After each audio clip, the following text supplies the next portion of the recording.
गाड़ी क्या लवकर पळवत नाही. आधे इधर जाओ आधे उधर जाओ बाकी मेरे पीछे से आओ ना, शोलेतला फेमस डायलॉग आहे. सो असं करू नका. आता ही वेळ निघून गेली आहे. सो आता ती यात्रा सुरू होऊन गेली आहे. आम्ही तर महासंकल्प आमची विजयी संकल्प यात्रा सुरू झालेली आहे. पण आता सो तुम्ही जरा लेट आलात पण काळजी करू नका. भारतीय जनता पार्टीच जय आणि वीरू यांना न्याय देईल आता.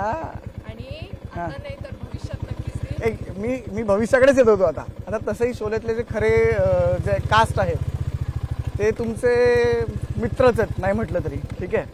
तर तुमचं रिलेशन त्यांच्यासोबत चांगलं आहे, तर थोडा प्रभाव तो आमच्यावर पण पडू द्या. समजा लोकसभेचं आमचं झालं नाही तर भविष्यात येणारी निवडणूक म्हणजे विधानसभा.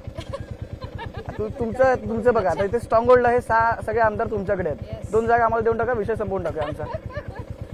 आता मी पहिले तर जय वीरूचा धन्यवाद पण देते. आणि बघा गंगा मैया पण आणि गोमाता पण आली आहे. तर जय वीरूचा धन्यवाद पण देते. आणि मला असं वाटतं की जय वीरू आम्ही सेलिब्रिटी म्हणून बघतो, आम्ही कॅमेऱ्यात बघतो, कशाला या रखड्यामध्ये. तुम्ही असे मस्त ते जय वीरू म्हणूनच काम करा.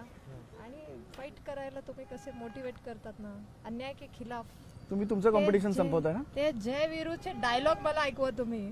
नाही पण जय वीरू कसे मस्त लढले, तुम्ही एकदम अन्यायाविरुद्ध लढले. नाही, ते तुम्ही जय वीरू आम्हाला असेच मोटिवेट करत राहिले. मॅडम एकदम गोड बोलून त्यांचं कॉम्पिटिशन संपवताय. हा संपला विषय. म्हणजे गाव नाही टाकलं माझ्या मतदारसंघात तर स्कोपच नाहीये, मी तेच सांगते. आणि आमच्याकडे हेमाजी आहेत. सो डोंट वरी जय वीरूजी, आपण काळजीच करू नका.